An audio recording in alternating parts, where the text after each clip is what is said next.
In a world bombarded by constant change, Organizations that increasingly are operating globally, trying to do more with less. The external environment is rapidly changing. There's constant organizational restructuring happening. today executives feel intense pressure to manage organizational change.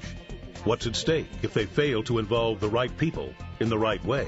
A tremendous drain of organizational knowledge as a result of key people leaving the organization. Despite these pressures, managing constant change doesn't come naturally to many organizations. They're asking one particular section of the organization to just go deal with it.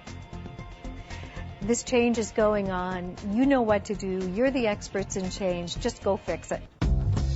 To understand the realities of change, Achieve Global analyzed today's best thinking about change management and designed a worldwide study to explore key trends. We found that successful organizations do not focus entirely on project management, on the traditional phase-based approach to change.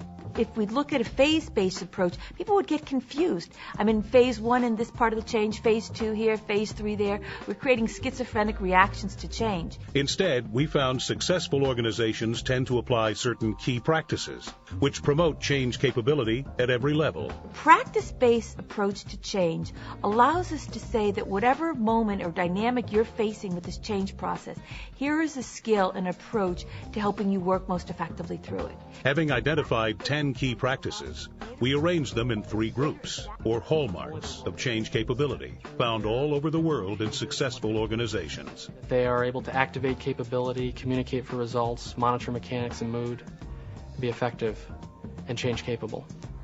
Our research found that 3 hallmarks distinguish organizations and people who respond quickly and effectively to constant, overlapping changes in a global economy. Leaders who activate capability tap into the ability to change that exists in every individual. Leaders who communicate for results fill information gaps and use dialogue to generate energy and momentum. Leaders who monitor mechanics and mood attend to the details of implementation and to the shifting emotions of people under the constant pressure of change. What role do executives play in this practice-based approach? Understanding what the needs are in terms of change. So staying current on what's happening in the world, being able to bring that back into the business and understand the impact that it has is probably the most crucial thing, because being prepared is right at the top of the list of what the executive needs to be able to do. Leaders ought to be the first to ask, what do we need to change about everyday life here in order to make it easier to do the right things? And what is the key challenge for executives? Unless as a leader you really think about the skills that your organization needs to make those changes, where there are deficiencies in your team, your team of senior leaders, your team of managers, your team of individual contributors, it makes it really hard to make a difference. What are some of the practices that help leaders create a change-capable organization? It's very motivating for an individual when they feel that they're already strong and competent to continue to get better in an area that they like, they already excel in. By improving those behaviors, they're increasing their overall contribution to the organization. experimentation for me is about finding various different solutions to a problem that is facing an organization.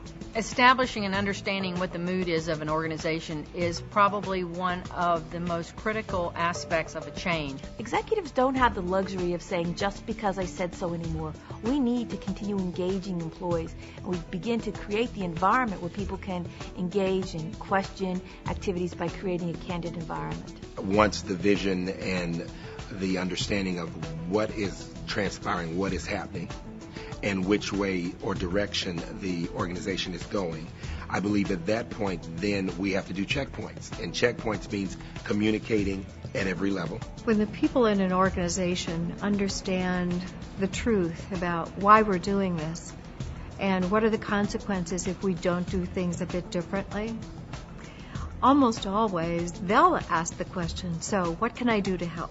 People understand the baseline for performance, and that's the practice, that's the policy. From there, they're able to take the situation that they're currently facing and understand how to improve the process so they can respond more quickly. When organizations adopt these and other key practices, they begin to foster a culture of success in an ever-changing world. The world is less predictable. You have to be very nimble and you have to be change capable.